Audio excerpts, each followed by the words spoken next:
Então a gente começa hoje, na verdade, uma nova turma de gramática, com o objetivo de mergulhar na gramática de Pawnini. Como a gente sabe, tradicionalmente, a gente começa com umas orações iniciais, e aí dá entrada no nosso estudo propriamente dito. Hoje é uma aula inaugural. Se você tiver alguma dúvida, você pode escrever para o e-mail que está na tela. É uma aula aberta para todo mundo. E a partir da próxima semana, então, a gente vai ter uma aula para o grupo fechado. Pré-requisito para essa turma é que a pessoa já tenha uma exposição anterior ao sânscrito, em geral em torno de 2 anos, para ter, né, um certo conforto, digamos assim, uma certa, eh, uma certa facilidade, mas não é impedimento de ninguém, vai ter que colocar um pouquinho mais de energia, mas o objetivo é a gente levar para um estudo mais aprofundado do que a tradição fala, do que a tradição apresenta como língua, como gramática para o estudo da língua que é usada para alguma outra coisa, que é o que a gente vai ver na aula de hoje. Como que a tradição vê o estudo da língua, qual que é o papel do estudo da língua, qual que é o papel dessa gramática de Pawnini. Esse é o assunto da nossa aula de hoje. Então, a partir da próxima semana, a gente tem um encontro no Zoom, sempre nesse mesmo dia, nesse mesmo horário, e aqueles que desejarem participar podem se inscrever pelo nosso site ou escrever um e-mail para a gente. A gente começa como a gente está acostumado, com a oração inicial, que faz parte, né, da tradição védica, e segue então com a nossa aula inaugural. Om Shuklam Bharadaram Vishnum Shashivarnam Chaturbhujam Prasanna Thyayet Sarva Viknopashantaye Saraswati Namastubhyam Varade Kamarupini Vidyarambham Karishyami Siddhir Me Sada येनाक्षरसमाम्नायम् अधिगम्य महेश्वरात् कृत्स्नं व्याकरणं प्रोक्तं तस्मै पाणिनये नमः। वाक्यकारं वररुचिं भाष्यकारं पतञ्जलिं पाणिनिसूत्रकारं च प्रणतोऽस्मि मुनित्रयम्। ॐ सहना भवतु सहनौ भुनक्तु सह वीर्यङ्करवावहै तेजस्विनावधीतमस्तु मा विद्विषावहै। ॐ शान्ति शान्ति शान्तिः. Então a gente está aqui hoje para um estudo de uma aula inaugural. Deixa eu tirar esse logo daqui, estou atrás do. Então a gente vem aqui para uma aula inaugural de sânscrito, que em sânscrito é chamado Samskritam. Então a aula vai falar, como eu comecei mencionando, vai falar do porquê que a gente estuda sânscrito, qual que é a conexão da língua e de vários aspectos que falam sobre essa gramática que a gente está se propondo a estudar. Então, primeiro, a tradição védica ela é muito ampla. A língua na Índia, né, é uma coisa incrível, porque tem uma diversidade incrível. É dito que a cada 20 quilômetros de carro a língua muda de um lugar para o outro. Então a gente precisa entender qual que é o papel do sânscrito dentro dessa tradição de conhecimento que ficou preservada na Índia, que a gente conhece hoje em dia, também chamada, essa tradição de conhecimento também é chamada de Sanatana Dharma, ou também chamada de tradição védica, porque tem como primórdios o Veda, como a gente começou essa semana também com o curso de introdução à tradição védica. Então a gente vai ver aqui que, antes de mais nada, o sânscrito também é uma ciência, digamos assim, ciência, ou um texto, né, um shastram revelado. Né? Como eu mencionei na aula de introdução à tradição védica, dentro dessa tradição, os textos originais, os shastras originais, são revelados. Então, todo o universo detém todo o conhecimento que é necessário para o próprio universo. Desde que o universo foi formado, o universo possui um conhecimento para se expressar, digamos assim. Então, por exemplo, é fácil da gente entender quando a gente pega a lei da gravidade, por exemplo. A lei da gravidade já existia antes de ser postulada como lei da gravidade. Ela foi reconhecida como uma lei física que atua de uma determinada forma, que pode ser calculada matematicamente, tem uma, né, uma representação dentro da física, mas é uma realidade que já está aqui, já estava aqui antes da gente entrar nesse mundo, vai continuar aqui depois que a gente sair desse mundo. Então, e essa lei, digamos assim, ela é uma lei cósmica que está presente não só aqui no nosso planeta, na nossa realidade, mas funciona também em outros corpos celestiais, como por exemplo, a gente está rodando ao redor do Sol, exatamente por conta da mesma lei da gravidade. Então existe um conhecimento por trás dessa aplicação que foi reconhecido e não descoberto, né, digamos assim. Que não foi uma invenção de ninguém, não foi nem uma descoberta, por assim dizer, foi um reconhecimento de algo que já existia, né, desde que o mundo é mundo, digamos assim. Então, para a tradição védica, todo o conhecimento da tradição já existe dentro desse universo. E que o que os vários rishis fizeram foi acessar esse conhecimento.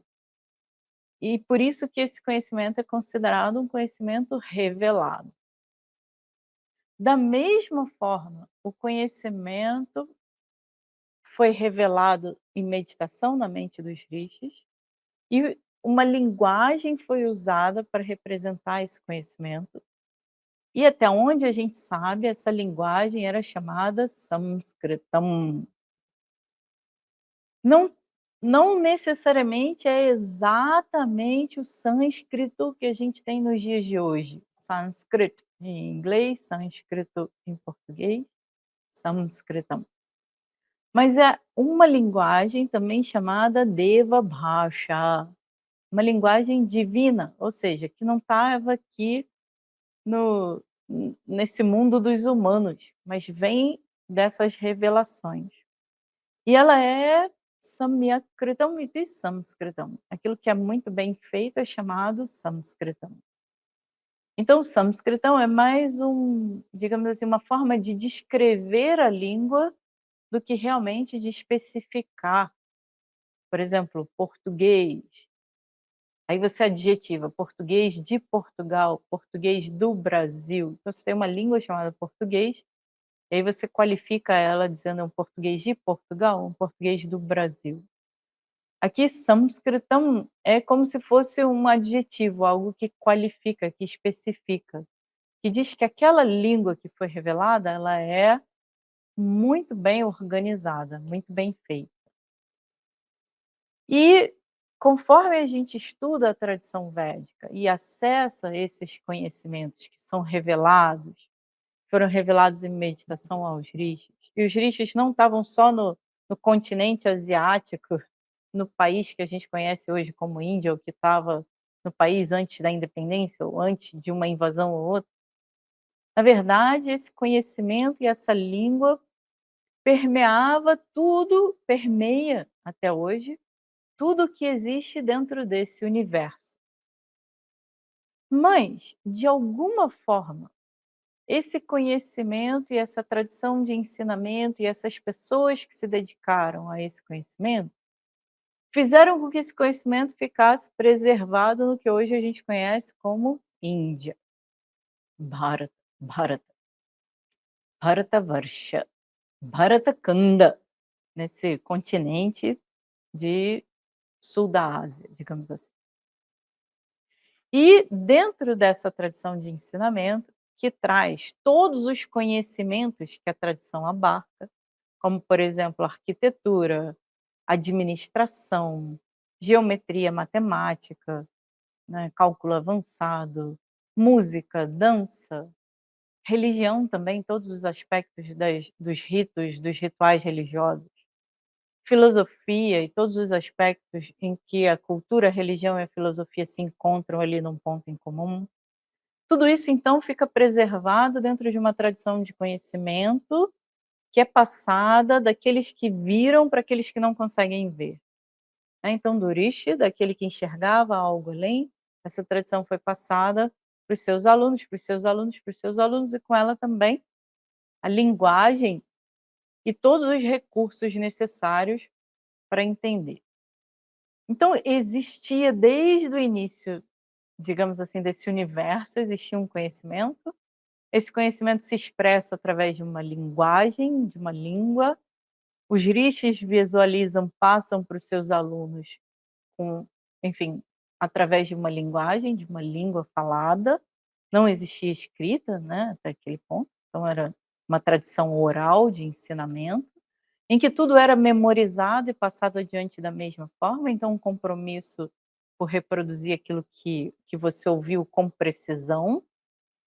E nessa transmissão de conhecimento, a gente diz então que existe um sânscrito que é chamado védico. Vou voltar para essa tela aqui por enquanto.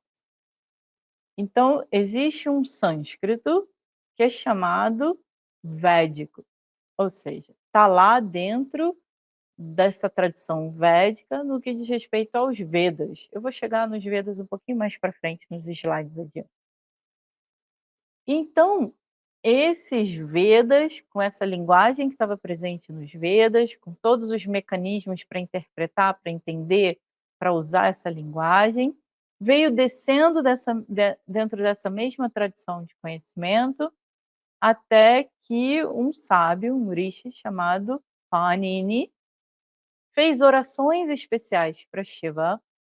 É dito que ele entrou na água até a altura dos mamilos, assim, das axilas, e ficou por dias e noites e dias e meses e anos pedindo a visão, o darshana do Senhor Shiva, de forma a clarificar as dúvidas que ele tinha com relação à linguagem.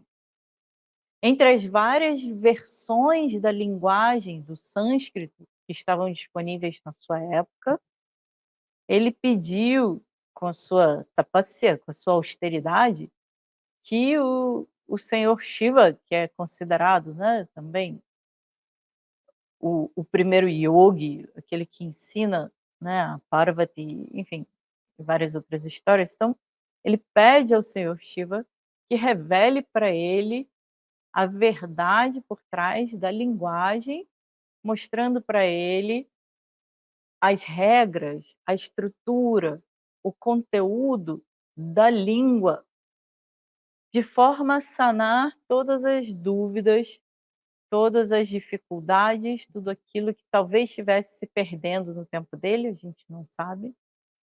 Então, nesse processo de meses, de anos, talvez, fazendo disciplinas, ele, como outros rishis, receberam então a visão manifesta do Senhor Shiva, que desce, né, da sua grandiosidade, desce tocando o seu damaru. Deixa eu ver, não tem nenhum aqui. Essa aqui mesmo, gente. Aqui na mão esquerda, direita, na verdade, numa das mãos direita, você vê ali o que é um tambor, que é através do qual o Senhor Shiva marca o tempo. Tac, tac, tac, tac, tac, tac, tac.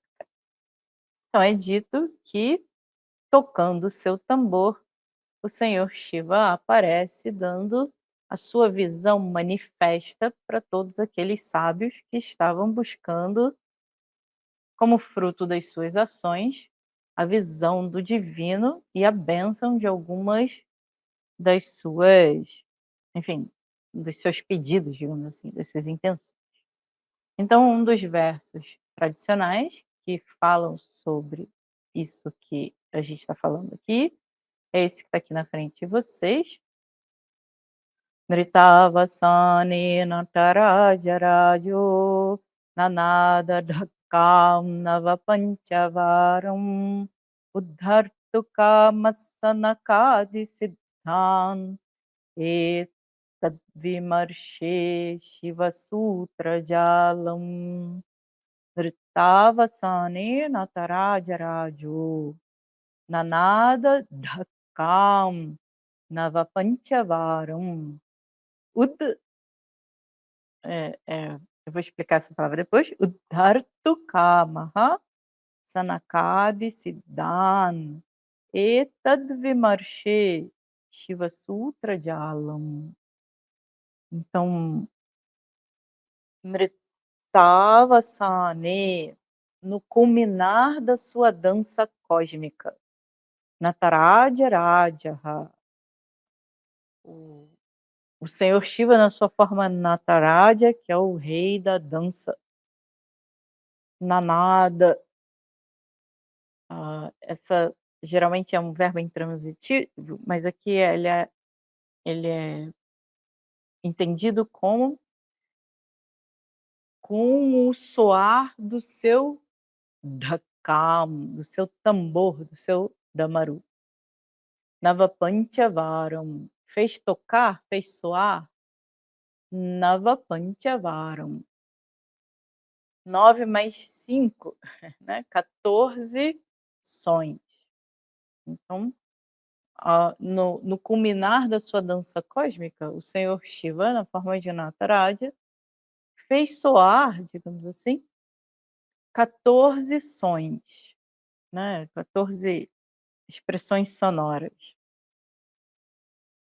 E então a gente pega aqui a segunda linha, Uddhartu Kamaha. Uddhartu Kamaha, né? Por uma regrinha de sânscrito, a gente vai ter Uddhartu Kamaha. Desejoso de levantar, de elevar, de uplift, né, em inglês. Desejoso de elevar Sanakadi, os munis, como Sanaka, Sanandana e os outros. Desejoso de dar para eles o siddhi, a conquista que eles desejavam, fazê-los, né, conquistar aquilo que eles desejavam, todos eles que estavam fazendo meditação, então desejoso de entregar para eles o resultado das suas ações. E tadvimarshe Shiva Sutra Jalam. Nesse sentido, nessa direção, com o objetivo de elevá-los até a libertação. Ele entrega, então, Shiva Sutra Jalam, o grupo que é chamado Shiva Sutra, ou também chamado Maheshwara Sutra. Maheshwara Sutra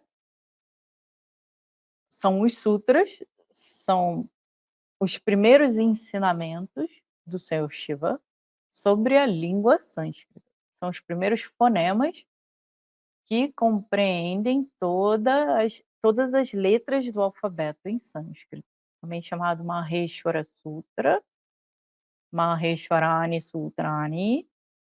Então, nasce, segundo a tradição oferece, da própria manifestação do Senhor Shiva sendo revelado a esses sábios que buscavam, em última análise, Vimarsha, a libertação. E aí, tradicionalmente, esses versos reverenciam, então, quem são esses sábios. A gente vai ver aqui no próximo slide, Munitrayam, mas começando por aquele que recebeu diretamente esses sons chamados Maheshwara Sutra. Então, Yena Aksharasamam Nayam Adhigamya Maheshwarat Kritsnam Vyakaranam Proktam Tasmai Paninaye Namaha.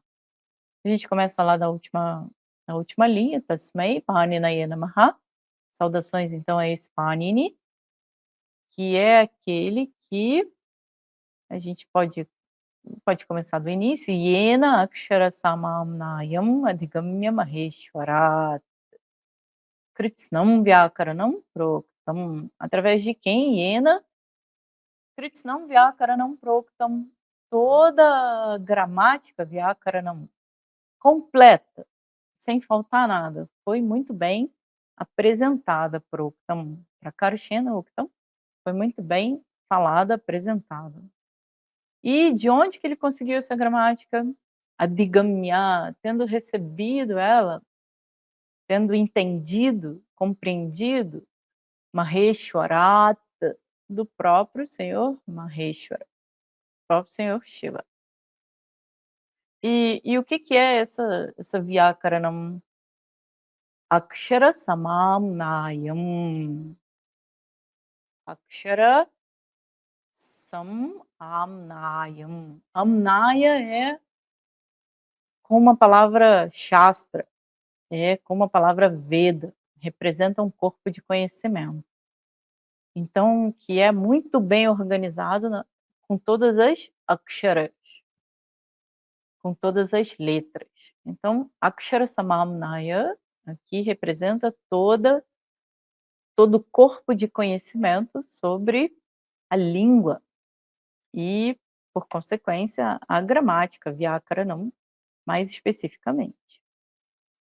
Então, vindo do Senhor Shiva e tendo sido falado sânscrito, seja lá que sânscrito tenha sido esse, até o sânscrito védico que a gente conhece no tempo de hoje, quando chega Panini, a gente chega então no sânscrito que é chamado sânscrito clássico, compilado por ele a partir dessa visão dos Maheshwara Sutras e de tudo que ele recebeu em meditação, e a partir dele, então, um sistema formatado de ensino-aprendizado foi deixado para as próximas gerações e contribuíram para esse sistema formatado 2 outros munis, sendo um total de 3 munis, Munitrayam, um grupo de 3 munis.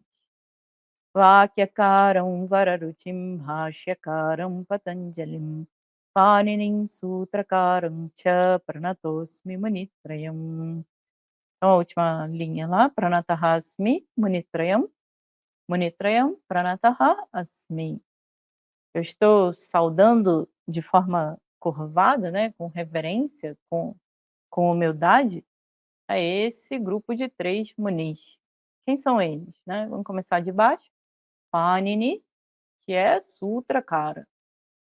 Então, primeiro é o Panini, que recebeu a visão direta do Senhor Shiva e, com base nessa visão que ele recebeu, ele escreveu uma literatura resumida na forma de sutras, aforismos ou sentenças, como se fossem fórmulas matemáticas da física, né? Uma fórmula que você precisa abrir, entender o funcionamento, entender o conteúdo, fechar de novo naquela fórmula para poder memorizar e ter ela com você para o futuro. Então, da mesma forma que a gente fez, né, com a matemática, com a física, às vezes com a química, e nesse formato, né, de sentenças curtas, completamente carregadas de conteúdo ali, mas lembradas apenas com quase como uma metalinguagem, né, uma linguagem codificada, Panini então deixa para gente cerca de 4.000 sutras, explicando tudo que a gente pode imaginar sobre a língua sânscrita e o seu uso enquanto língua, descrevendo o uso enquanto língua e relatando, né, o funcionamento da sua gramática. Tudo isso dentro dos seus 4.000 sutras, baseados nessa revelação do Senhor Shiva. Depois dele, mais tarde no tempo, o acharya chamado Patanjali, a gente vai chegar nele já já. Não, desculpa. Depois dos sutras, que é uma literatura super pequenininha na forma de aforismos, né, de fórmulas, digamos assim, tipo fórmulas matemáticas. Um acharya posterior, chamado Vararuti or Katyayana, chegou à conclusão de que só aquelas fórmulas não eram suficientes para fazer com que as pessoas entendessem o que estava sendo falado. Então ele reescreveu o conteúdo daquelas fórmulas e na forma de várticas, que são versos. Então, ao invés de você ter uma formulazinha pequenininha, agora você tem um verso que ocupa, por exemplo, 2 linhas do seu caderno. Então, ao invés de ter uma fórmula, agora você tem um verso falando sobre aquele mesmo assunto. Vakyakara, Vararutim, Vakya aqui são as frases de ensinamento, ou seja, na forma de várticas. Ele escreve então na forma de versos, né, um pouquinho mais elaborado do que aquele aforismo, aquela fórmula original. Então um pouquinho mais expandido. E aí um outro acharya posterior, esse sim Patanjali, pega os sutras, pega Várticas e todas as as as os versos explicatórios, digamos assim, e desenvolve um texto dissertativo sobre aquilo que está sendo falado no sutra e no Vartika ou Karika também. Tem algumas literaturas vão chamar de Karika, aquilo que comenta um sutra, por exemplo, a gente tem Sankhya Karika, Yoga Karika, que está comentando o Yoga Sutra, ou estava comentando no passado Sankhya Sutras. Ou então Várticas também é um outro Vártica também é um outro nome usado para esse verso que expande o conteúdo que está presente num sutra. Então a gente tem sutra um pouquinho super resumido, um pouquinho mais expandido, Vártica ou Karika, e aí Patanjali então faz o que é chamado Bhashyam. Bhashyam é uma explicação elaborada na forma de uma dissertação sobre aquele tema, sobre aquilo que está propondo o sutra e a Vartika ou a Karika, o Karika. Vakyakara, aquele que escreveu Vakya, é chamado Vararuti. Bhashyakara, aquele que escreveu o Bhashya, é chamado Patanjali. Sutrakara é chamado, aquele que escreveu os sutras, é chamado Panini. Esses 3 munis, que formam as bases de tudo que a gente conhece de sânscrito nos dias de hoje, a gente se curva humildemente oferecendo as nossas saudações. Por que que eu falei que tudo que a gente conhece de sânscrito nos dias de hoje tem a ver com o que esses 3 deixaram? Porque o texto de Patanjali, na forma escrita, na sua forma escrita, como manuscrito, foi encontrado cerca de 1000 o manuscrito mais recente, ou talvez quer dizer, desculpa, o mais antigo, ou talvez alguns desses mais antigos, foi encontrado em torno de 1600 anos, no século XVII agora, recentemente. Mas o texto de Panini e a sua época de vida é datado de aproximadamente 500 anos antes de Cristo, antes da nossa era atual. Então isso daria 2500 anos antes do nosso momento atual. Naquela época já se falava de verbos, já se falava de fonética, já se falava de tudo isso que a gente encontra em todas as línguas quando a gente analisa e estuda todas elas. Então é dito que, não importam as outras línguas, pelo menos no sânscrito, até mesmo o sânscrito hoje em dia que está sendo, digamos assim, expandido, adaptado, modificado, ou então dada uma nova versão, uma nova roupa, ainda assim, tudo isso pode acontecer nas bases do sistema que Panini deixou para gente e que chega até nós nesse sistema chamado Ashtadhyayi. E como que é capaz de chegar até nós nos dias de hoje?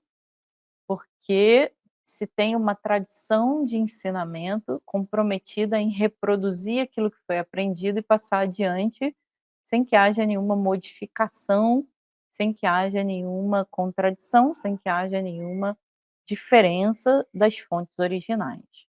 Então, aqui a gente tem, então, o nosso Patanjali, que também vocês devem ter ouvido falar, né, todo mundo que faz yoga já ouviu falar no Patanjali. Então, tem esse verso famoso dele, que o pessoal do yoga canta, né, "Yogena chittasya padena vacha malam sharirasya cha vaidyakena yopakarotam pravaram muninam patanjalim pranjaliranatosmi abahu purushakaram shankachakra सहस्रशिरसं श्वेतं प्रणमामि Patanjalim, Patanjalim, Pranjaliranatosmi. A gente saúda então esse Patanjali. E o que importa para a gente aqui está lá no, nas primeiras duas linhas, né? Na primeira linha praticamente. Yogena chittasya padena vacham malam sharirasya chavaidhyakena yopakarotam pravaram muninam Patanjalim Pranjaliranatosmi. So, यहाँ esse Patanjali apakarot, ele sendo Pravaram Muninam Patanjalim, ele que a gente saúda sendo o mais exaltado entre os munis, estava, digamos assim, desejoso de remover todas as malas, todas as impurezas. Então ele que removeu todas as impurezas do que? As impurezas Chittasya, da mente, vai através do quê? Através do yoga. Yogena Chittasya Malam Apakarot. Ele removeu, então, ou tem o potencial de remover, também pode ser uma leitura, todas as impurezas da mente através do seu método de yoga. Padena Vacham Malam. Então, Nashyati. Ele destrói, então, as impurezas, Vacham, da fala, né, através do que? Padena, através das palavras, pada é uma palavra, mas na verdade aqui, através da gramática, né, do ensino da gramática, do texto da gramática que ele escreveu. E as impurezas do corpo através de Vaidyaka. Vaidyaka é medicina. Então, através do tratado de Ayurveda que ele escreveu, ele ajuda, então, a remover todas essas impurezas que estariam presentes nesse sharira, nesse corpo físico. Então, o resto você pode ver depois por você mesmo, numa outra aula, no seu contato com o yoga. Então, esse Patanjali, para a gente, é o mesmo Patanjali que foi o Patanjali que escreveu o Yoga Sutras, o Patanjali que escreveu o Mahabhashya, para a gramática, o mesmo Patanjali que escreveu um tratado sobre Ayurveda. Então é esse Patanjali, a gente oferece então as nossas saudações. E aqui então tem um resumo para a gente ver o que que é essa tradição védica e onde que a gramática se encaixa. A gente tem então aqui a tradição védica sendo começada então através dos Vedas. Como o nome diz, tradição védica tem o Veda como base. Então, Veda é um meio de conhecimento válido que é expresso na forma de palavras, e essas palavras foram faladas em alguma língua. O Veda se divide em 4, Rigveda, Sama, Atharva, e paralelo aos Vedas, existiam também Vedangas e Upangas. Angas, como a gente sabe, a Ashtanga Yoga, né? Anga significa membros, partes. Então, Vedangas, as partes, né, dos Vedas, Upangas, aqui, Upa significa alguma coisa muito próxima. Então, as outras partes secundárias, digamos assim. Então, a gente teria o Veda como corpo de conhecimento, Vedanga como, digamos assim, matérias acessórias essenciais para você entender o conteúdo do Veda, e Upangas, as matérias, digamos assim, os assuntos secundários, que também indiretamente contribuíam ao entendimento dos Vedas. Então, o que que são esses Vedangas e Upangas? Vamos ver aqui. Vedangas, vou levantar aqui um pouquinho. Vedangas são 6. Então, você pode ver aqui, Vedangas são 6: Shiksha, Vyakarana, Chandas, Nirukta, Jyotisha, Kalpa. Vou começar de baixo para cima. Kalpa é a ciência que faz a organização dos rituais védicos, né, da parte religiosa dos Vedas, ritualística. Então toda a estrutura dos rituais, ela é organizada por essa ciência chamada Kalpa. Then Jyotisha, hoje em dia até esse nome ficou bem famoso, é toda a estrutura o pessoal chama de astrologia védica. Na verdade, Jyotisha, no seu termo original, no seu uso original, dizia respeito à astrologia, astronomia, as duas juntas e misturadas. Sendo que 2 aspectos eram importantes dentro desse estudo de astronomia e astrologia.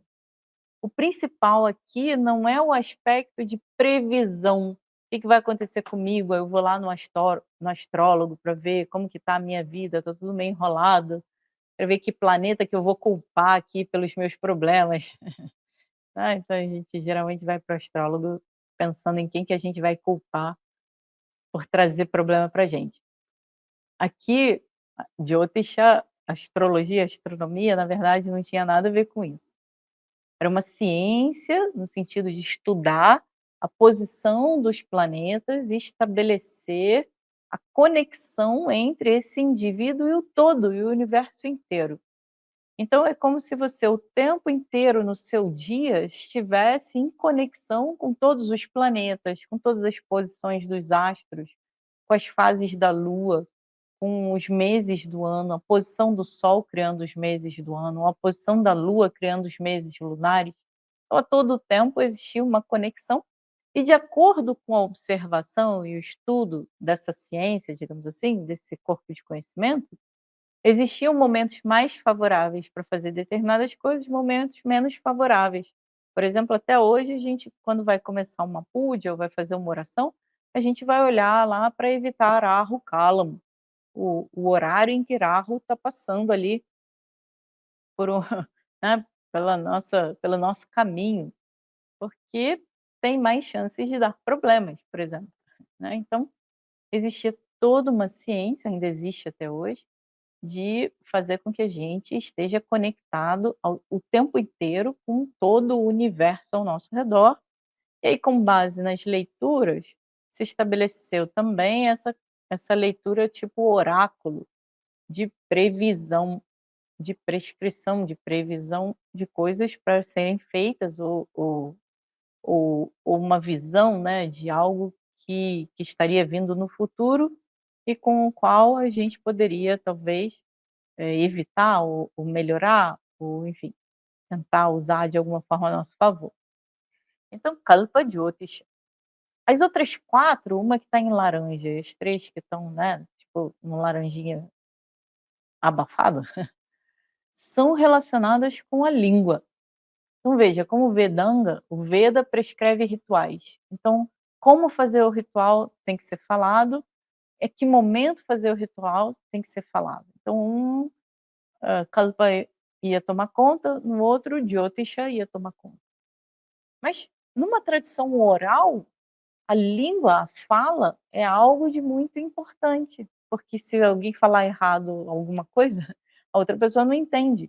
Imagina na hora de fazer um ritual, de fazer alguma coisa, se a pessoa não pronuncia direito, não fala direito, não sabe o significado, como que ela vai operar, por exemplo, todo um ritual elaborado, com várias etapas, com vários mantras a serem cantados, com várias coisas a serem feitas, todas elas, né, recitadas lá naquele momento. Então a pessoa que recita tem que ser capaz de recitar com precisão, com clareza, a pessoa que escuta tem que ser capaz de escutar com precisão e com clareza e de entender e executar aquilo que deve ser executado.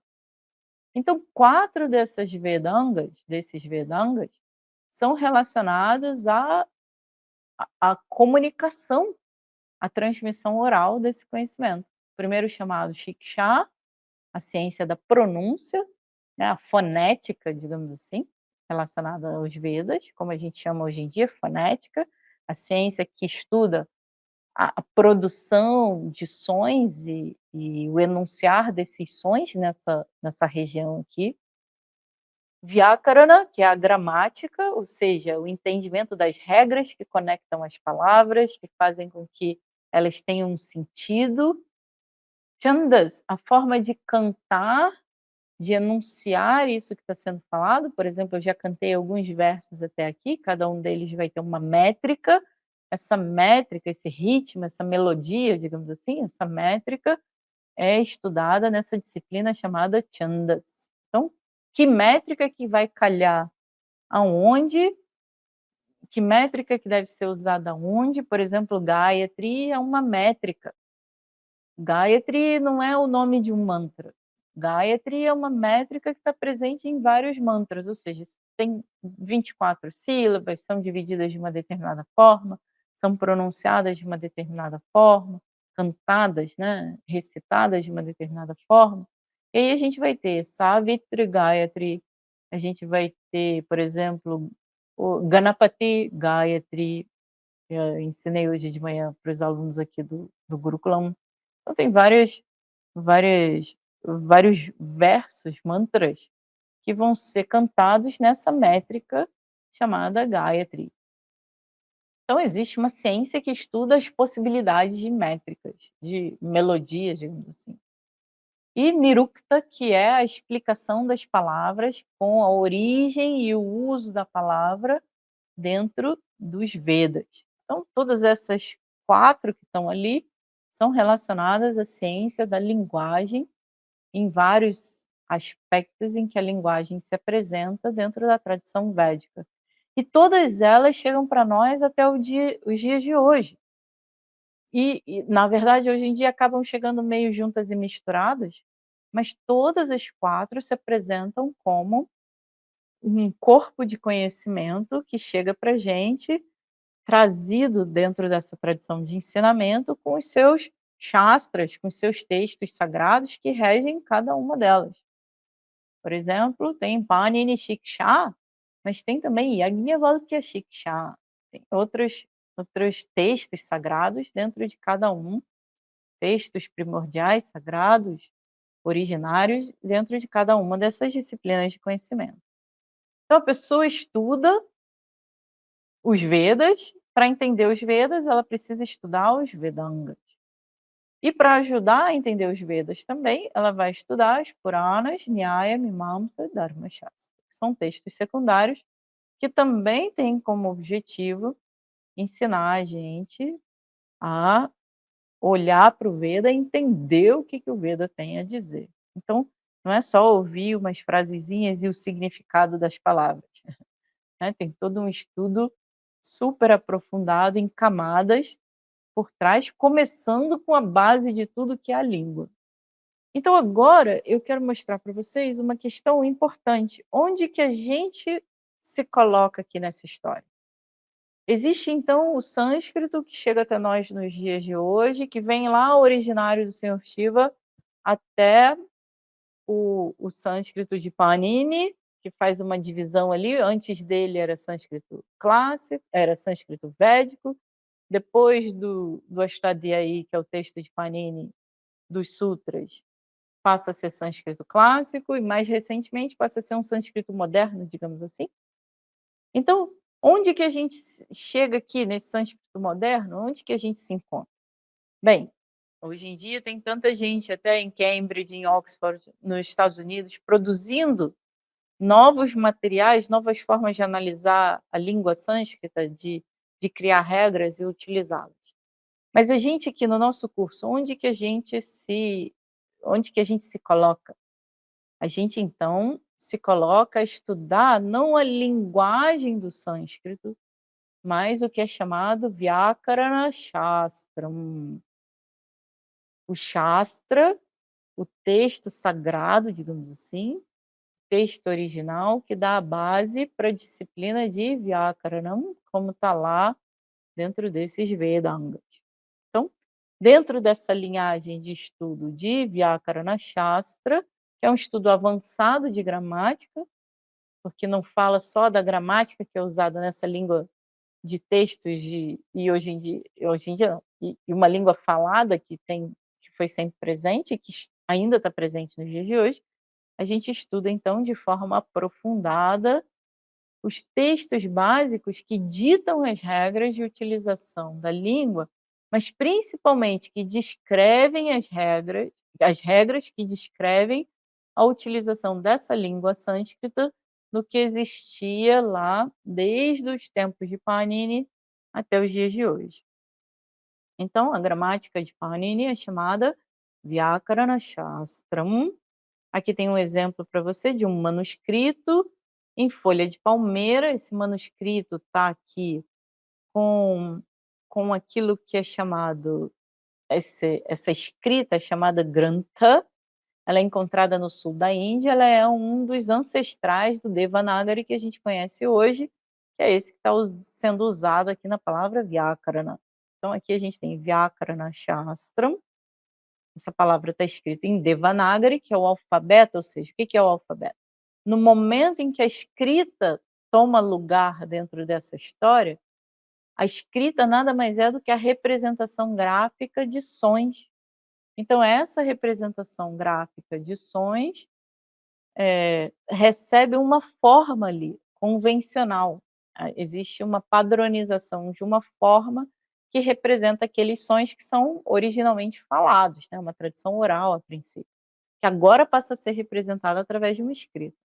Então essa escrita evoluiu com o tempo, como a língua também se diversifica, e a escrita passou por várias fases em diferentes regiões da Índia também, passou por diferentes escritas regionais, digamos assim, alfabetos regionais, e chega até hoje nessa escrita chamada Devanagari, que é Vyakarana Shastram, está escrito ali, a primeira palavra está escrita em Devanagari, e o manuscrito que está embaixo, na parte inferior da tela, está escrito numa lipi, num alfabeto chamado Grantha. Essa é uma folha de manuscrito que foi encontrada, deixa eu ver se está aqui.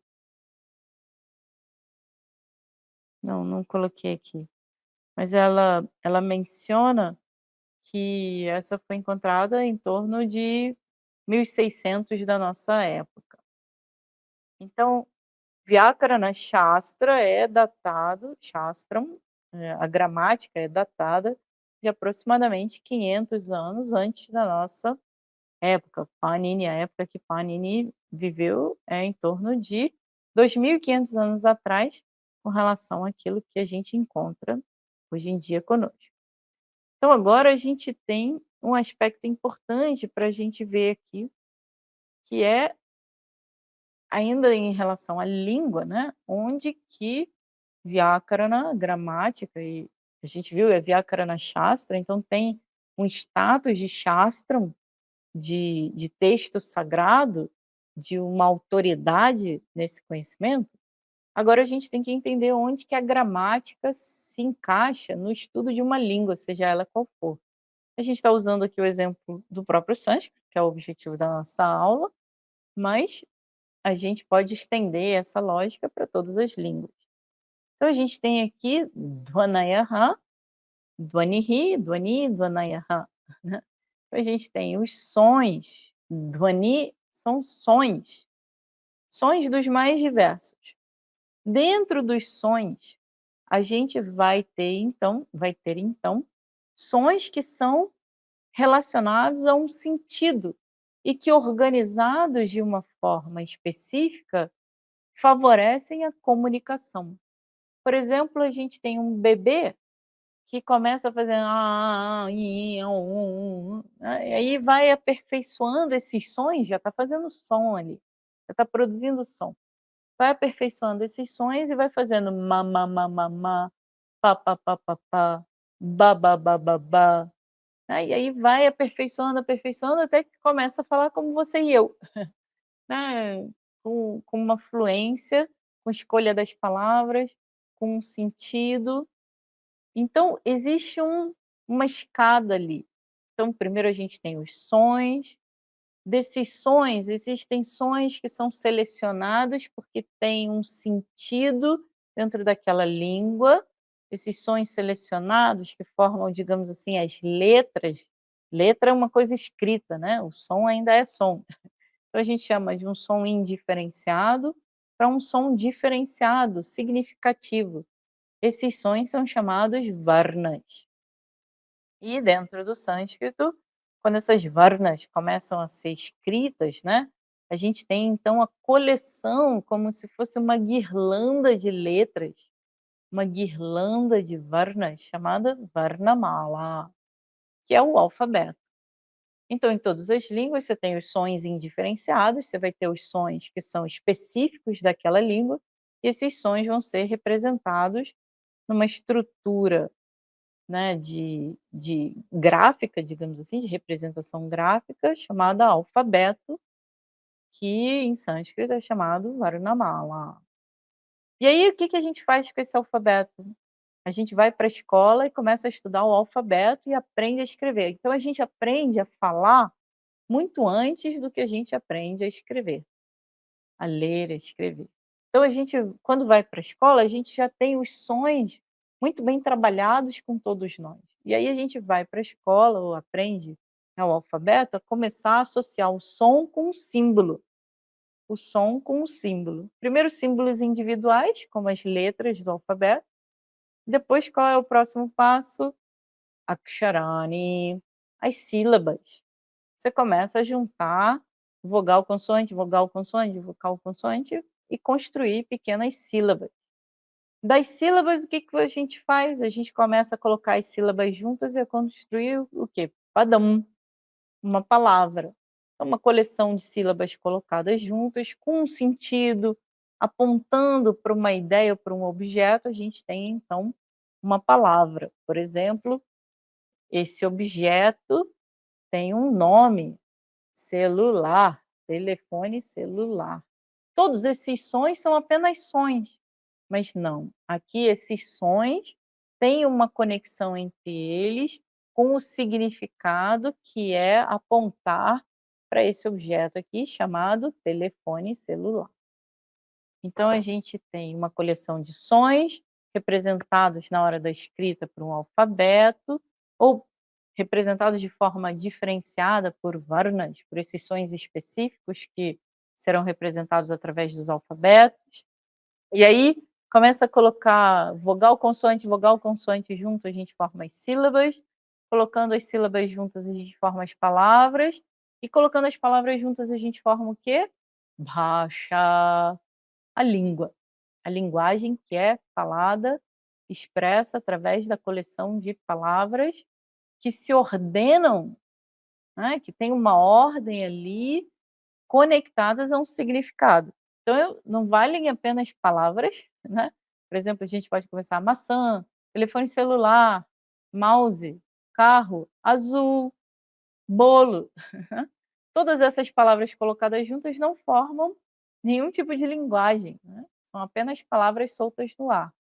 Quando a gente coloca as palavras juntas e todas elas juntas contribuem para um significado, como, né, o que eu estou expressando aqui é significativo para você que está ouvindo, isso se torna então a linguagem que é falada a princípio e escrita mais tarde, né, porque a criança começa falando, ela não sabe nada de alfabeto, não sabe nada de verbo, de substantivo, mas já está falando, está construindo frases, está se comunicando, está entendendo, está respondendo, então estabelece uma linguagem falada, bhasha, e essa bhasha é geralmente o que a maioria das pessoas ensina nos dias de hoje, até com o nome de gramática, elas ensinam, na verdade, a língua e algumas regras básicas da língua, né, entender o que que são as palavras, o que que são os verbos, como é que a gente coloca verbos e palavras juntos para fazer frases simples, dar uma certa classificada nisso tudo, mas existe um passo a mais, que aqui é chamado Vyakaranam, que é a gramática, que é quando a gente não estuda somente as regras aplicadas ali à língua, mas a gente estuda as regras pelas regras, né. Então aqui tem uma diferença que a gente vai fazer. A gente pode estudar uma gramática relacionada à língua, para que a gente possa falar melhor, por exemplo, ou falar correto. ou se expressar de forma adequada, ou entender aquilo que a gente está ouvindo, entender aquilo que a gente está lendo. Essa é uma gramática rudimentar que está associada ao uso da língua. Então, o objetivo é a língua, a gramática ali é um suporte para que você entenda a língua. E existe um estudo mais aprofundado, que é o estudo da gramática, com as suas regras, com as suas exceções, com as suas dinâmicas, que usa a língua como substrato, como exemplo, como modus operandi, para que essas regras sejam aplicadas, mas que tem como foco aqui não o desenvolvimento da língua, mas o reconhecimento nessa língua de quais são as regras que se aplicam ou não àquela língua. Então, aqui para a gente, a gramática de Paganini, ela não é prescritiva, ela não prescreve um uso, porque prescrever o uso está dentro ainda do que é chamado bhasha, língua, linguagem. Linguagem falada, escrita, gestual e todos os tipos de linguagem que a gente possa pensar, está dentro do que é chamado bhasha. O que é chamado vyakaranam, o que é chamado gramática, é a descrição de como a língua funciona, mapeando as regras, dizendo que regra que se aplica onde, como que se aplica. Então, o objetivo da gramática de Paganini não é prescrever que as pessoas usem dessa forma, usem apenas dessa forma, mas não é prescrever, é descrever, é mostrar que a língua que se fala, que se falou no passado, que se fala até os dias de hoje, tem essas regras embutidas ali que as pessoas nem sabiam, as pessoas nem reconheciam, como a criança. Ela nem sabe o que que é substantivo, o que que é verbo, e ela já está falando, e você vai corrigindo ela. Aí depois, mais tarde, você descreve aquele uso com a ajuda do que é chamado gramática, e aqui no nosso caso, uma gramática avançada. É uma gramática baseada nesses aforismos, nesses sutras de Panini. Então, onde que a gente se encaixa aqui? A gente começa lá dos sons indiferenciados e caminha até gramática. Agora a gente tem um problema, né? Todas as vezes que a gente explica essa parte, as pessoas vão dizer: "Poxa, mas eu nem sei o alfabeto direito. Eu mal consigo colocar vogal e consoante junto. Eu mal consigo reconhecer meia dúzia de palavras. E aí cada uma das palavras declina, tem 9 formas para os verbos, né, 24 formas para as palavras, para os nomes. Ah, como que eu vou estudar gramática?"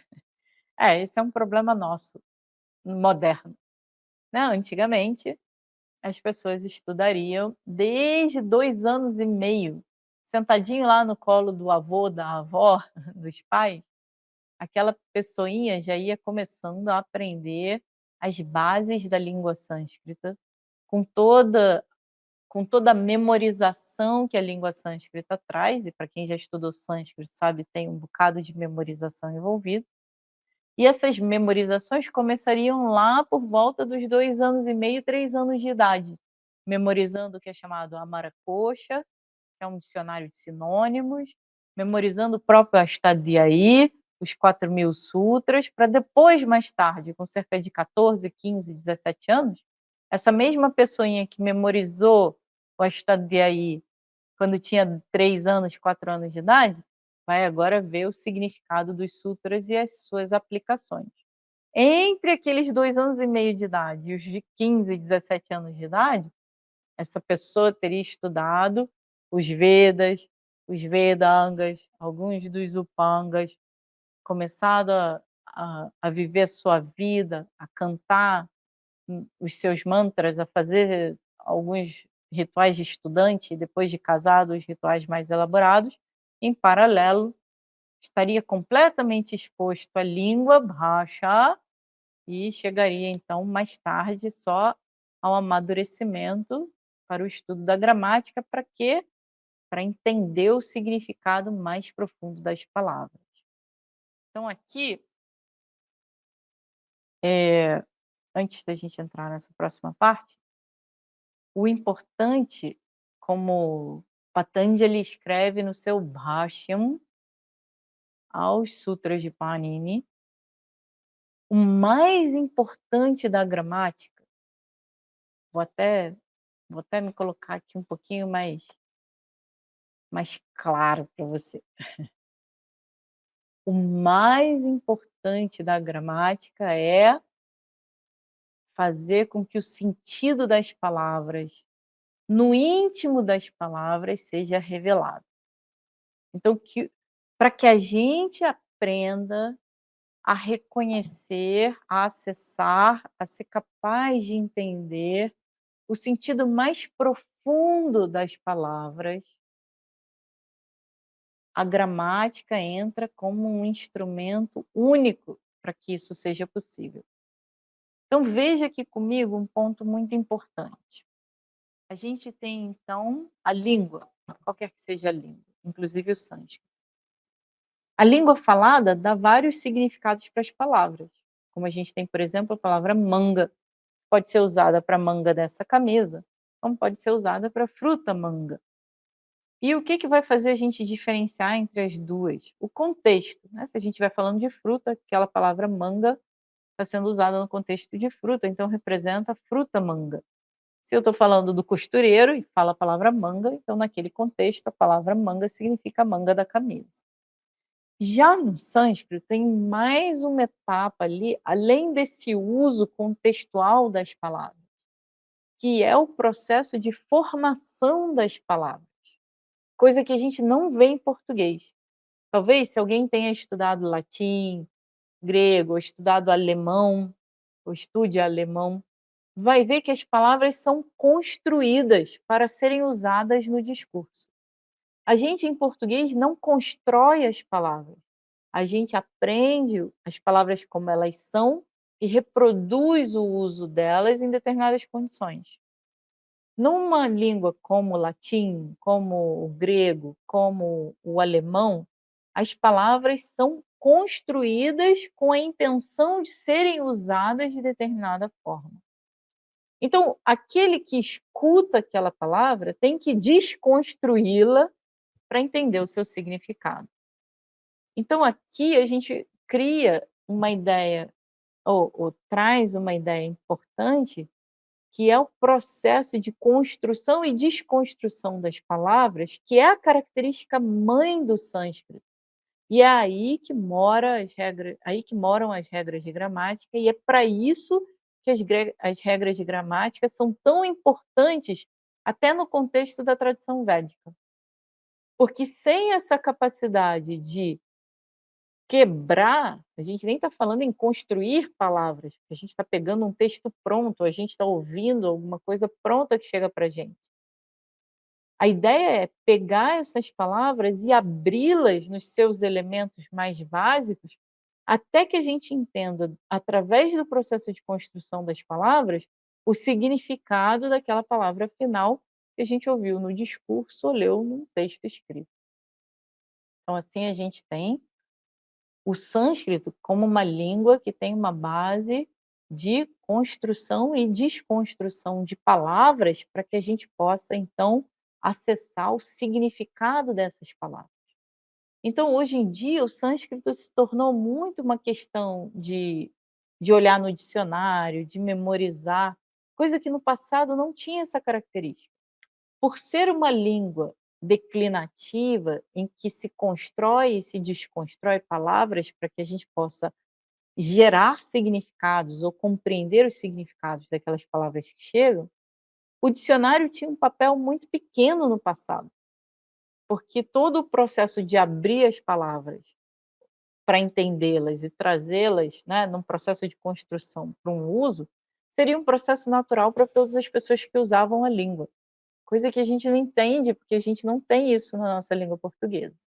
A gente já pegou a palavra pronta e usa ela reproduzindo um contexto e os usos que foram apresentados para a gente. Por isso que quem lê mais tem um vocabulário maior, ou seja, tem um número de palavras disponíveis para usar muito maior do que uma pessoa que não lê, por exemplo. Porque tudo que a gente sabe da nossa língua é baseado naquilo que a gente escuta, lê e reproduz. O tanto que a gente consegue entender é apenas aquele tanto que a gente tem de bagagem com a gente. Não funciona assim com o sânscrito. Qualquer pessoa com conhecimento das operações matemáticas, digamos assim, da gramática, seria capaz de abrir qualquer palavra nunca antes se vista na frente dessa pessoa e ainda assim entender o significado daquela palavra por conta dos seus constituintes e do processo de construir e desconstruir palavras. Então, qualquer palavra, mesmo que ela nunca tenha sido formulada antes, é uma construção completamente nova. Seria possível de ser desconstruída e de ser entendida no seu significado primordial. Então, é para isso que o estudo da gramática leva a gente a entender as regras, e para isso a gente então precisa entender quais são as bases da língua.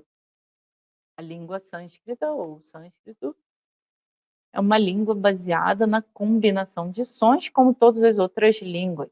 Como eu falei, dos sons chegam as letras chegam as sílabas, das sílabas chegam as palavras, das palavras chegam as frases, das frases a gente comunica uma mensagem e a pessoa que fala tem que estar usando o mesmo sistema que a pessoa que escuta para que haja uma comunicação entre as duas.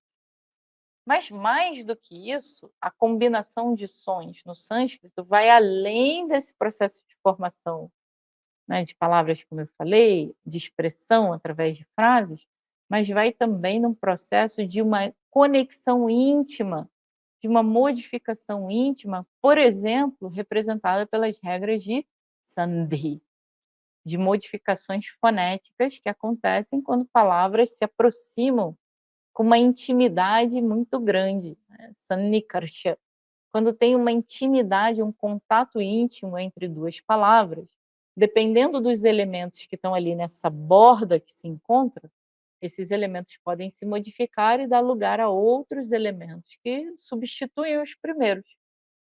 Então, por exemplo, no nosso mantra de Patanjali lá, Pranjalirana Tosmi, a gente então, para que a gente entenda essa expressão, essa frase, Pranjalirana Tosmi, a gente vai precisar então abrir essa frase nas suas palavras, para começar, né, quebrando as regras de Sandhi, de modificação fonética que está presente ali, para que a gente possa até mesmo identificar que palavras que estão presentes aí, para daí então sair atrás do significado de cada uma dessas palavras. Então, Pranjalihi, Anataha, Asmi. Então a gente tem ali naquela frase 3 palavras independentes que se juntam apenas por regras de modificação com relação à pronúncia, ou melhor dizendo, aos sons que se encontram de forma muito íntima e que se modificam de uma forma ordenada. Então, quando a gente pega e escuta ou lê Pranjalirana Tosmi, a gente precisa ser capaz de olhar além das palavras, além daquela expressão e ver as palavras, além das palavras e ver os seus constituintes, além dos constituintes e ver as estruturas, os blocos de construção daquelas palavras, as estruturas mais básicas, mais fundamentais. Daí, então, vendo os blocos de construção de cada uma dessas palavras, a gente faz o retorno à própria palavra e entende cada uma delas na sua no contexto da sua apresentação ali, naquela frase. Da mesma forma, a gente vai ver, por exemplo, os mantras que estão presentes nos Vedas, como esse que é muito conhecido de todos nós, que está lá na Kathopanishad, que é o mantra, por exemplo, Sahana Vavatu, Sahanao Bhunaktu, Sahaviryam Karavavahai, Tejasvinavadhitamastu ma Vidvishavahai. Om Shanti Shanti Shanti. Então você tem aqui nesse mantra, além das letras, além das vogais com consoantes, além das palavras, além das frases, você tem também a diferenciação tonal, como se fossem as notas musicais em que as palavras são pronunciadas e quando a gente escreve, né, a gente tem então essas marcas escritas ali, por exemplo, um tracinho na horizontal embaixo, né, da linha, e um traço na vertical, ou um traço duplo, né, 2 traços na vertical acima da linha da palavra, marcando então o que é chamado swara ou swaras, Vaidika swaras ou Vaidika swaras, que são a forma de pronunciar, que nesse caso é Krishna Yajurveda, um dos Vedas, né, na sua forma Krishna Yajurveda, tem então 3 swaras apenas, o Data, Anudata, Swarita.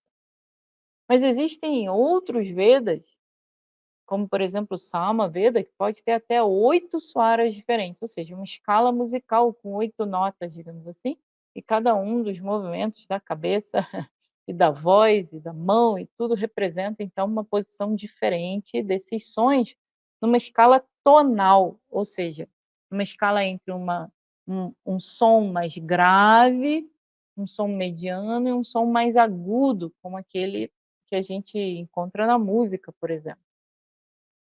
Isso também é gramática, isso também muda o significado das palavras. As samassas, as palavras compostas, eram marcadas também entre Bahuvrihi e Karmadharaya, não, Tatpurusha. Entre Tatpurusha Samasa e Bahuvrihi, a diferença entre elas era dada pela marcação das swaras védicas, desses acentos védicos, coisa que se perdeu nos dias de hoje. Então, existem marcações não só da junção fonética entre 2 palavras no que diz respeito à consoante, vogal e aos sons que são produzidos ali, mas também existem sandhis, essas junções fonéticas entre swaras. Por isso que a gente não pode separar um mantra do jeito que a gente quiser. A gente não pode tirar um mantra de algum lugar e sair cantando de qualquer jeito.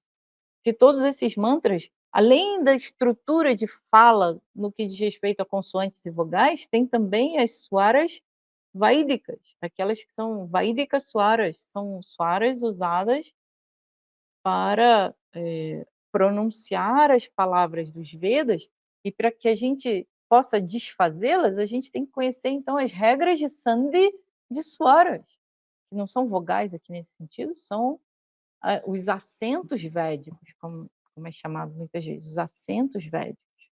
Então, por exemplo, a gente tem aqui o Sahanavavatu, você consegue ver ali essas marcações horizontais e verticais que eu falei para vocês antes, e um esquema de sequência entre elas. Então, aquilo que não tem marcação está numa nota mediana, aquilo que tem marcação de grave está numa nota mais baixa, o que tem marcação de agudo está numa nota mais alta, e assim o desenho sonoro vai se estabelecer, não como a gente faz no português, oxítona, paroxítona, proparoxítona.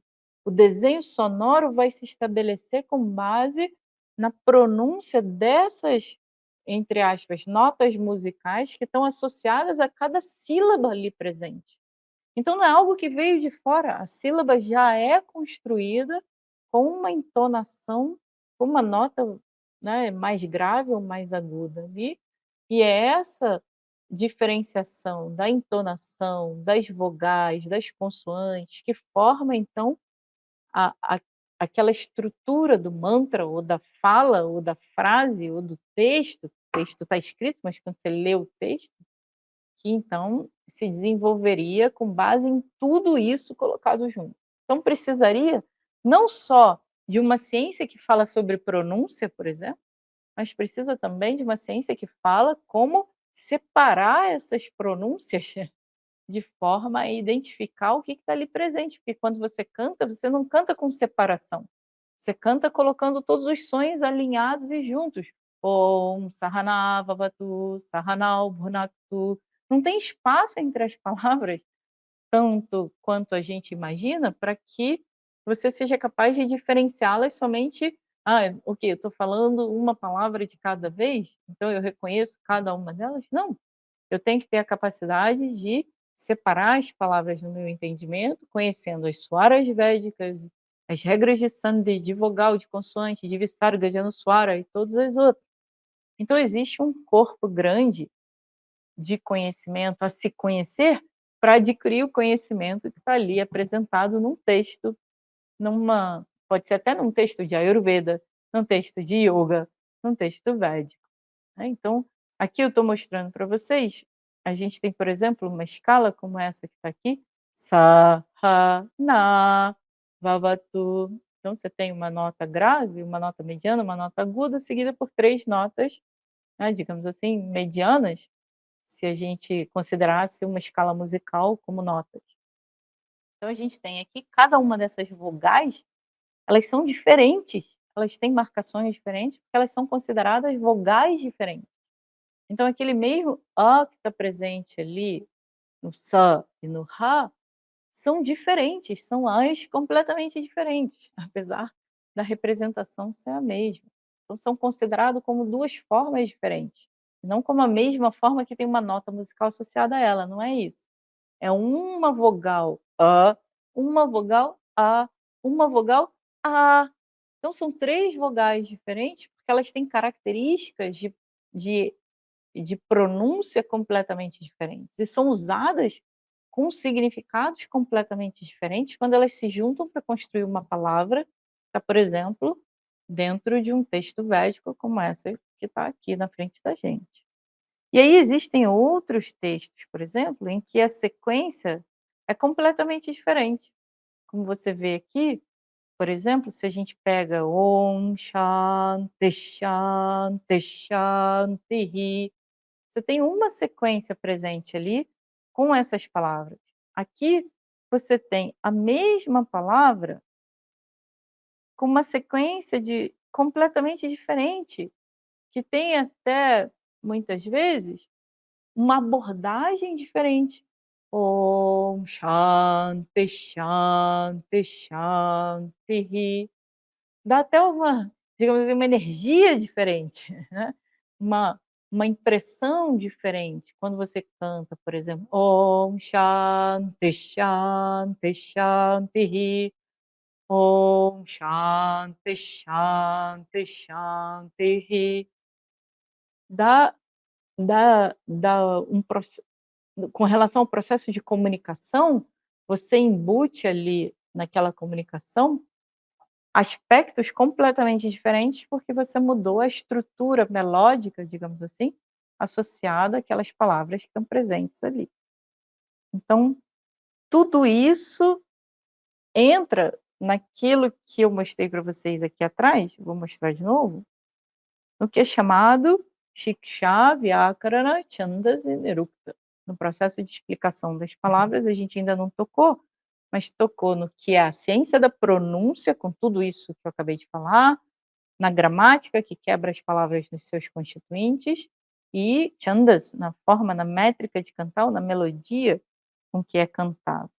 Então, agora a gente entra então para ver, depois dessa análise, né, dos sons, a gente então entra para ver a outra base do idioma, já na direção do final da nossa aula, que dura 1h30, né, a gente já ainda tem uns 10 minutos aí pela frente, que é o sânscrito, é o idioma com base em declinação. Declinação significa variação na forma, né. Então existe um processo de construção e desconstrução de palavras, que eu acabei de mencionar, como, por exemplo, aqui o que a gente vê na palavra, a palavra que é escutada é samskritam, que é o nome da língua que eu já mencionei para vocês. Então essa palavra que é escutada dessa forma, como samskritam, ela tem uma frase explicatória para ela, e não um sentido tipo samskritam significa sânscrito, ou a língua sânscrita. Não, essa palavra samskritam, ela é explicada através de uma frase que explica o significado daquela palavra, né. Então a primeira coisa que a gente faz quando pega uma palavra em sânscrito é abri-la numa frase explicatória, coisa que a gente não faz em português. Se eu perguntar para você: "O que que é mouse?", não é nem rato, né, maçã. Se digamos que você vai comunicar o que que é maçã para uma pessoa que nunca viu maçã na vida ou que não entende a palavra em português maçã. Você tem que dizer: "Ah, tem uma fruta, essa fruta é arredondada, mas é achatada nos polos, tem um vermelho ali". é doce, né, tem um pouquinho de azedo também nela, de ácido. Então você vai tentar usar várias frases para tentar explicar o que que a palavra maçã significa para uma pessoa. Na maioria das vezes a gente não vai explicar, a gente vai pegar a foto e vai mostrar: "Ó, isso aqui, ó, isso aqui é maçã". "Ah, ok, apple, apple". Digamos que você está, né, explicando maçã para um americano, ou para uma pessoa que fala inglês. Aí você fala: "Não, maçã, maçã", a pessoa não entende, mas aí quando você mostra a foto: "Ah, apple". Né, todas as vezes que você quer explicar o significado de uma palavra, das 2 uma, ou você mostra o objeto e diz que aquela palavra está relacionada àquele objeto, ou você vai ter que criar uma frase explicatória, ou várias frases, que vão ser a explicação daquela palavra. Isso é, por definição, padrão no sânscrito. Toda palavra vai ter uma frase explicatória que expressa o processo de formação, de construção daquela palavra. Por exemplo, a nossa palavra samskritam. Essa palavra, então, ela é constituída por elementos que a gente já vai ver quais são, e o significado dessa palavra é o significado que eu dei para você no início da nossa aula. Aquilo que é muito bem feito é chamado samskritam. Então, como que ela é colocada em sânscrito? Samyak kritam iti samskritam. Samyak significa aquilo que é muito bem, aquilo que é bom, que é muito bom, que é que é bem, né, você pode usar o bom ou o bem em português. Que é perfeito, que é adequado, tudo isso vem como significado de samyak. Kritam é o particípio no passado do verbo fazer, feito, né, então aquilo que é muito bem feito, iti samskritam. A gente poderia dizer samskritam uchyate, né, é chamado, é falado, que é samskritam. Então samyakkritam iti samskritam é a explicação do significado da palavra. Então aquilo que é chamado samskritam é samyakkritam, é muito bem feito. E como que a gente chega nessa palavra? Das 2 uma, ou a gente está construindo a palavra, ou a gente está, desconstruindo ela para entender o significado. Então digamos que a gente não saiba que a palavra sânscrito, samskritam, é constituída e explicada dessa forma. Então a gente tem que pegar a palavra samskritam e começar a dividi-la nos elementos básicos, nos blocos de construção dessa palavra. Primeira coisa que a gente vai tirar fora dessa palavra é que está lá no final, que é um sufixo que forma palavras masculinas, no primeiro caso singular. Su. Então a gente tira a subanta, né, aquele sufixo ali chamado su, que dá a forma final de uma palavra neutra, no primeiro caso singular. Então a gente tirou o su, ficou com samskrita, porque para ter a original, o sufixo original, tinha um acara embutido que desapareceu no processo de junção. Agora, quando a gente separa, aquele acara volta para a cena. Então a gente tem lá samskrita. Ok. Now, agora, desculpa, agora a gente precisa entender qual é a configuração desse samskrita. Para facilitar, eu já botei em cores diferentes para que vocês possam ver. Então a gente tem ali sams, e aquele su original lá. Sams, tem um sacar ali no meio, né. Então a gente tem sam, que é uma upasarga, que é um prefixo, e um sacar ali que também é um su, mas é um su adicionado lá, ágama. Então, a gente tem uma adição de um sacara lá para a palavra original, sut agama.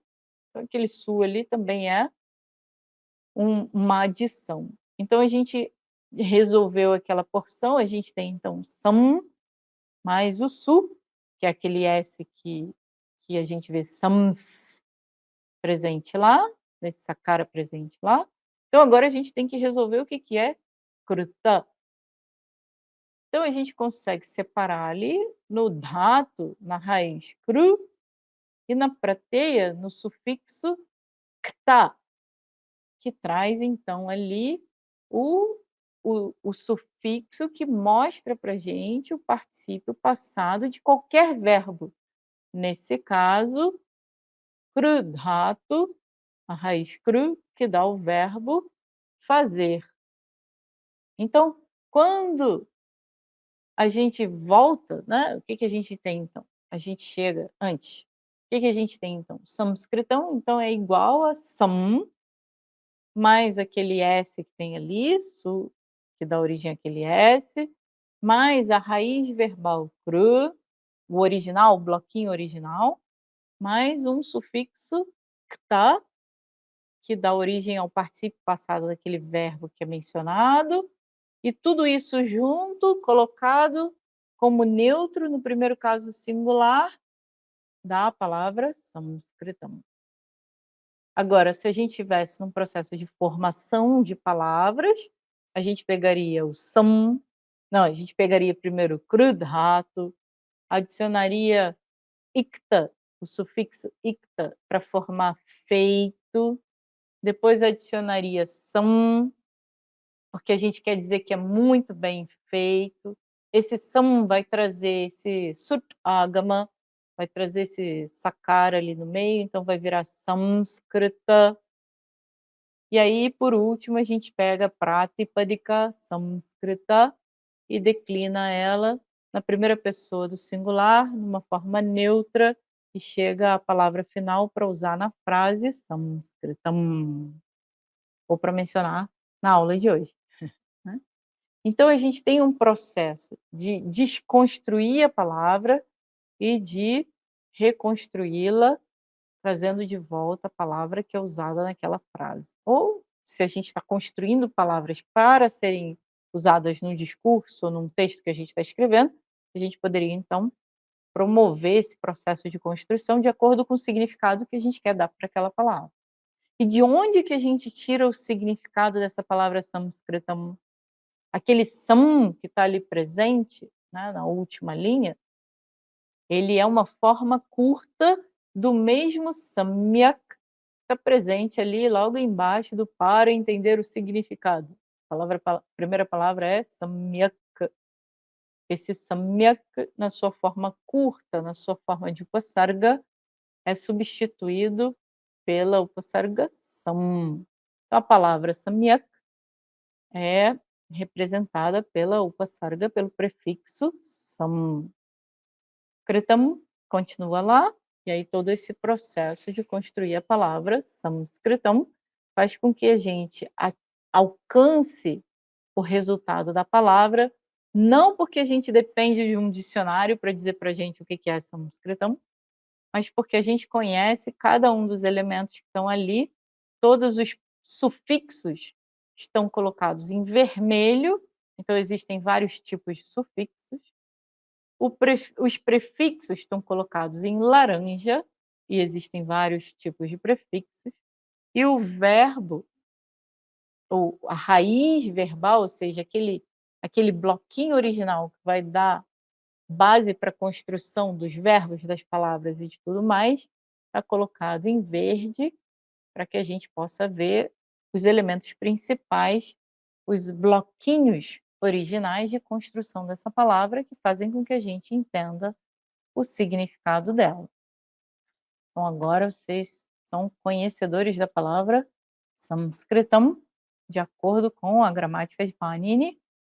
Para a gramática de Panini, a gente iria até um passo além desse processo de formação ou de desconstrução da palavra, que é trazer a regra gramatical que se aplica em cada uma dessas etapas, com o respectivo sutra, com o respectivo número do sutra e todos os sutras na sequência, para que a gente possa, então, reconhecer o uso, dessa, dessa palavra na frase, por exemplo, ou no discurso. Só para vocês terem uma ideia, eu vou colocar aqui mais uma vez a minha tela. Esse aqui é um site, eu vou passar esse site depois para vocês, é um site que a gente foi abençoado, todos os estudantes de sânscrito foram abençoados. Esse dhatu, essa raiz verbal, é o as, no sentido de existir, que dá o verbo asti, né, que todo mundo sabe. Bhavati, asti, são verbos usados, ele existe, ele é, né. Então esse asdhatu pertence à segunda conjugação, que geralmente as pessoas não veem no início do estudo, mas é só porque ele já estava aqui aberto, né, no pano de fundo, eu estou trazendo para vocês. Se você enxergar aqui no topo, eu vou colocar aqui para o lado, assim, um pouquinho maior. Então, você vê lá em vermelho no topo, a gente tem esse assim, então passa esse dato, essa raiz, esse bloquinho de construção, passa então por uma série de modificações, que estão lá em vermelho, até gerar a forma asti, ele é, ele existe. E tudo aquilo que está nesses, dentro desses, eu esqueci o nome em português de novo, square brackets, tudo que está dentro, né, desses colchetes, colchete é o redondinho, mas enfim, tudo que está do lado direito de vocês, em preto, é o Sutra de Panini, com o número desse respectivo sutra dentro dos 4.000 sutras, qual que é o número desse sutra em particular. Então você vai ver entre o bloco de construção e a forma final, a gente tem uma sequência de sutras a serem aplicados, de regras a serem aplicadas, que vão trazendo modificações, e essas modificações vão gerar o verbo final na terceira pessoa do singular, asti, ele é, ele existe. Então, assim a gente conclui a nossa aula de hoje, dando para vocês uma visão geral do que é a gramática de Paganini. Não estou dizendo que a gente vai começar já do final da história, analisando os sutras e tudo mais. A gente começa, então, uma revisão. Para algumas pessoas talvez seja uma revisão, para outras pessoas talvez seja uma base. Então a gente começa dentro dessa introdução, nesse curso chama Introdução à Gramática de Panini. Não é o curso da gramática de Panini, é um curso de introdução à gramática de Panini.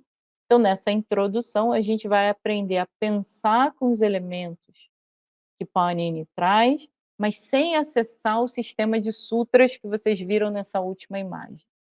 A gente vai então desenvolver a forma de pensar, a forma de trabalhar, a forma de enxergar a língua sânscrita e a sua gramática à luz desse sistema de Panini. Então agradeço a presença de vocês e espero encontrá-los na nossa próxima aula, na próxima semana, nesse mesmo dia, nesse mesmo horário. Agradeço o interesse, a presença e espero que isso seja útil, não para assustar ninguém, mas para inspirá-los a mergulhar de forma bem profunda nesse estudo da língua, nesse estudo da gramática, porque nesse início a gente vai começar bem devagarzinho, construindo as ideias básicas, construindo uma base sólida, para ir evoluindo dentro dessa visão, desse raciocínio, até que no futuro, quem sabe, a gente chegue a mergulhar realmente no estudo de Vyakarana Shastra, da gramática de Panini por si mesmo. Então, o objetivo desse curso é cobrir uma introdução à gramática de Panini, ou seja, a gente vai cobrir a gramática do sânscrito à luz da gramática de Panini, criando ali uma base para ser capaz de aprofundar cada vez mais com a luz, né, do que Panini trouxe para nós, ensinando a gente a operar a língua, a gramática e a entender de forma mais aprofundada as palavras. Para que a gente quer entender as palavras de forma mais aprofundadas? Para que a gente possa ir lá nos originais, nos textos originais, nas falas originais, nos estudos originais e compreender a dimensão da profundidade de cada uma daquelas palavras e, com isso, entender o significado daquele estudo, o significado daquele texto, o significado daquilo que é apresentado para a gente. Então, a gramática não se sustenta por si mesmo, nenhuma gramática de nenhuma língua se sustenta só pelo sabor da gramática. Todas as gramáticas servem ao uso da língua, e nesse caso, a gramática serve ao entendimento mais profundo do que toda essa tradição védica tem a oferecer para a gente. Então, agradeço de coração. Vejo vocês, então, na próxima aula. Om Purnamadav Purnamidam Purnat Purnamudachyate Purnasya Purnamadaya Purnamevavashishyate Om Shanti Shanti Shanti Harihi Om Shri Guru Pyo Namaha Harihi Om Tat Sat. Namastê, até breve. Obrigada. Até já.